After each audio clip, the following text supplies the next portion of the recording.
Is it just me, or do I think Justin Long is the new Scream King?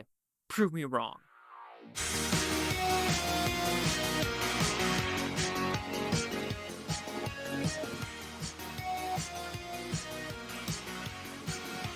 Chase Liaki here with the Blue Futon reviewing Goosebumps. So what's about pretty simple premise is a 10-episode saga on Disney Plus and our Hulu, and basically each chapter kind of follows a R.L. Stine Goosebumps book. However, the overarching show is following the Night of the Living Dummy book. And so did I like this show. I thought it was okay at best. The problem with this one was I saw what was going to happen about the second or third episode. Yes, it was some good elements to it where I was like, oh, this could be fun, interesting, and hip. But then when it got to the last couple episodes, it really took a nosedive, in my opinion. So we're talking about the positive of the show. I do think the acting is overall pretty good, except one character, and that's going to be the negative. It's the gay character, way overacted. I'll get the guy's name sooner or later, but yeah, that character, too much overacted. 100% overacted overall. I think the adult characters are smart. I think most of the teenagers have chemistry with each other, like I said, except that one overacting, whatever. Justin Long's character as well, really good. He also, I think his was the strongest yet weakest character arc, just because what he was going through and how it ended. I feel like they just totally don't give Justin Long the benefit of the doubt in any movie anymore. It's a Wonderful Knife, this, Tusk, another vampire one with Kate, not Beckinsale, Kate Brosworth. Just he does not give the benefit of the doubt anymore, and it kind of sucks.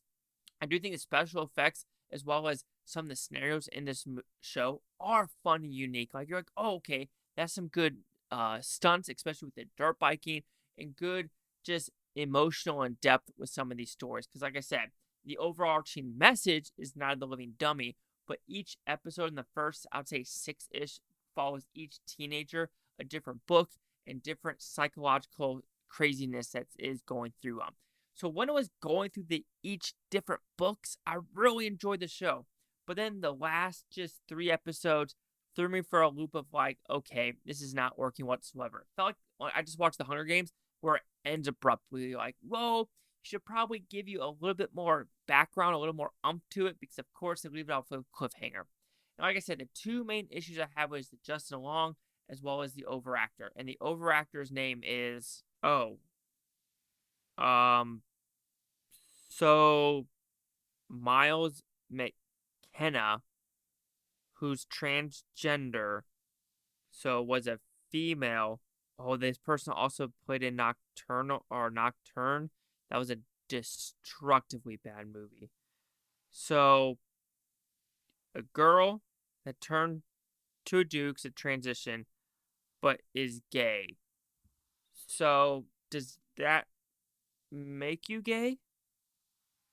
Because if you're a biological female into a man that probably doesn't have a real penis and testicles, but you're kissing dudes, this is where I get confused. Because it's like, trust the science, but with this, we don't trust science anymore. But with like the vaccine, you're supposed to trust the science, but here you don't trust the science. This is where I get confused. Anyway, overacting 101 for sure. It's just like, calm down. Like it feels like now it just like it makes sense. Like this person wants to project now. It's like it's projecting. It's like you don't have, because right when I first heard this person talk, I was like, okay, something is different. Like now it's making sense, because I questioned myself the first couple episodes. Like this is a weird gay character. Like it just felt like it felt unnatural. It felt forced. It felt like it. And now thinking about it, that this is a biological female turned male and playing a gay character. So does that mean you're biologically straight? I don't know anymore. Anyway, and then Justin Long's side story. And that is basically, he is trapped inside this brittle character for the whole series. And no one gives him the benefit of the doubt when he escapes. The adults treat him like shit. The kids treat him like shit. So at the very end, I understand what he's going for, but then people still treat him like shit. People don't give him the benefit of the doubt, and I'm just like, I can't really root for these teenagers, root for these adults, for this guy who came out of nowhere, who's been trapped, and everyone just fucking Heisman's him. And I'm just like, yo, can you be a little bit nicer? Be decent fucking people? But yeah, anyway, Goosebumps, I think it is worth the watch for the first 6-ish episodes.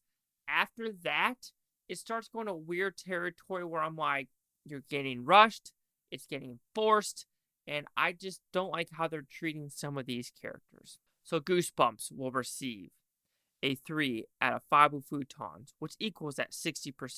So see the critics' news scores gave this one. The critics a 76%, audience score is 69%. 37 critics, 250 audience critic consensus. Wickedly inventive enough to give viewers the creepy, if not nightmares.